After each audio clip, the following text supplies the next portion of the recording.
성경 일독을 위해서 오늘 우리가 함께 읽어나갈 하나님 말씀은 역대상 23장부터 26장까지의 말씀입니다. 오늘 이 본문 역대상 23장부터 26장까지는 성전에서 일했던 레위 지파에 대해서 자세하게 설명하고 있습니다. 3절 보시면 23장 3절에 30살이 넘은 레위 사람의 인구를 조사하였는데 남자의 수가 모두 38,000명이었다라고 나옵니다. 이 38,000명의 레위 지파 모두에게 이 성전을 돌볼 일들이 각각 지파에 맞게 가문에 맞게 나누어져 있었습니다. 이어지는 4절 5절을 보시면 이 가운데 24,000명은 주님의 성전 일을 맡은 사람이고 6,000명은 서기관과 재판관이고 4,000명은 문지기이고 나머지 4,000명은 다윗이 찬양하는 데 쓰려고 만든 악기로 주님을 찬양하는 사람이다 라고 하면서 레위지파 38,000명이 어떻게 성전에서 하나님을 위해서 일했는지가 나오고 있습니다. 이 역대기의 이 레위인의 인구조사를 한 내용은 우리가 어제 살펴본 다윗이 인구조사를 통해서 군대의 수를 파악했던 것과는 완전히 반대 방향에 서 있는 내용입니다.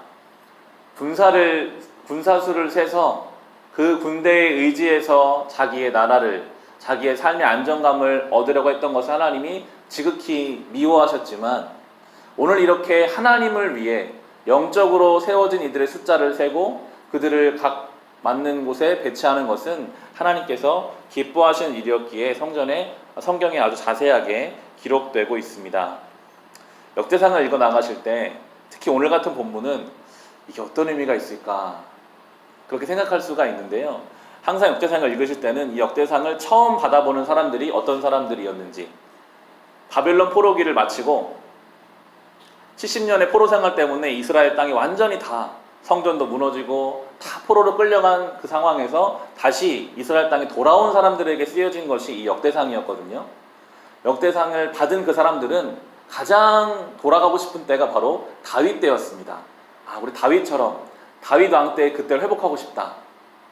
그런데 성경은 지금 말해주죠. 다윗 왕 때의 그 영광이 군사수가 많아서 하나님이 그때 다윗 왕의 때를 축복해 주신 것이 아니라 오늘 나오고 있는 것처럼 이렇게 힘을 다해서 하나님의 성전을 섬기려고 했던 노력이 있었기 때문에 하나님이 그 다윗 왕 때의 때를 축복하여 주신 것임을 기억해라.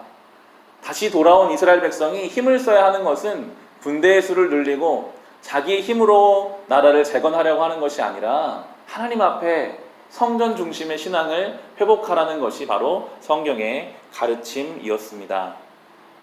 예배를 드리는 일, 하나님 앞에 이 성전 중심의 삶을 살아가는 것은 세상적인 관점으로 보면 참 소모적인 일입니다.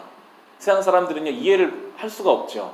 왜 보이지도 않는 하나님을 믿는다고 이 성전에 모여서 그 아까운 시간을 드리는가? 그 시간을 운동할 수도 있고 쉴 수도 있는데 왜 하나님 앞에, 보이지도 않는 하나님 앞에 헌금을 한다고 그 돈으로 적금을 들 수도 있고 아이들을 교육할 수 있는데 왜 헌금을 할까? 세상 사람들은요, 이해할 수가 없어요.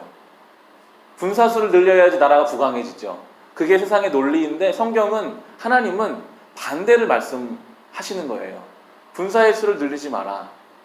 기드온의 300용사가 잘 보여주고 있죠. 군사수가 많으면 하나님이 일하시는 것을 알 수가 없기 때문에 하나님께 의지하는 삶을 살아라라고 성경이 우리에게 말해주고 있습니다. 예수님이 오시고 이미 우리는 이 역대기의 시대와는 다른 시대를 삽니다.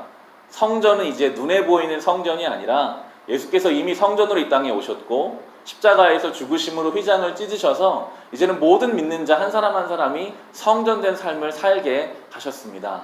우리가 성전입니다. 우리가 성전임을 깨닫고 주님을 위해 성전된 삶을 사는 것을 우리에게 요구하고 계십니다. 찬양하는 삶, 성전된 삶을 거룩하게 유지하는 삶, 하나님을 위해 내 삶의 에너지를 세상적인 것에만 쓰는 것이 아니라 내가 성전으로 거룩하게 살기 위해 노력하는 삶을 우리에게 요구하시는데요. 이 땅에서 하나님을 찬송하는 사람들은 성도들이 유일합니다. 우리가 찬송하지 않으면요, 하나님 찬송할 사람이 없어요. 우리가 기도하지 않으면 하나님께 기도할 사람이 없습니다. 우리가 이 시대의 레위인이고요, 우리의 인생이 바로 성전입니다. 늘 그것을 우리는 기억하며 살아야 합니다.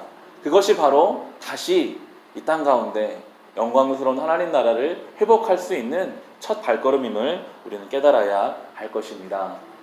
좀 더 좁히면 나의 삶이 하나님 앞에 회복되는 방법이 여기에 있습니다. 이 영적인 일에 힘을 쏟으셔서 기도의 자리, 꼭 성전을 나오시지 않아도 괜찮습니다. 삶의 자리에서 무릎을 꿇으시고 말씀을 가까이 하셔서 내가 레위인이고 내 인생이 성전임을 깨달으시면서 그렇게 하나하나 하나님 원하시는 삶을 살아가시기를 주님의 이름으로 축원합니다. 기도하겠습니다.